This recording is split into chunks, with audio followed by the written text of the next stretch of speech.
ఆ ఇద్దరు వ్యక్తులు ఎవరు, ఏం చేయబోతున్నారు? త్వరగా ఈ వీడియోని చూడండి.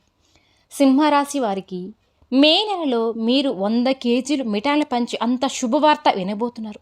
మరి దీనికి సంబంధించిన పూర్తి వివరాలు మీరు తెలుసుకోవాలి అనుకుంటే మాత్రం ఆలస్యం చేయకుండా ఈ వీడియోని చివరి వరకు చూడండి. అప్పుడే మీకు పూర్తిగా అర్థమవుతుంది. అలానే కొత్తగా మన ఛానల్ని చూసేవాళ్ళైతే ఛానల్ని సబ్స్క్రైబ్ చేసుకోండి. వీడియో నచ్చితే లైక్ చేసి మాకు సపోర్ట్ చేయండి. మొదటిగా మనం సింహరాశి వారి గురించి తెలుసుకోవాలి. సింహరాశి వారు ఎవరైతే ఉన్నారో ఈ రాశి చక్రములలో ఎవరైతే 12 రాసులు ఉంటాయో ఆ రాసులన్నిటిలో కూడా చాలా ఓర్పు, సహనం కలిగిన రాసులలో ఈ సింహరాశి వన్నే మనం ముఖ్యంగా చెప్పుకోవచ్చు. సింహరాశి వారు ఎవరైతే ఉన్నారో వీరికి అయితే ఓర్పు, సహనం చాలా ఎక్కువగా ఉంటుంది. ఎప్పుడైతే ఓర్పు, సహనాన్ని కోల్పోతారో అటువంటి సమయంలో మాత్రం వీరికి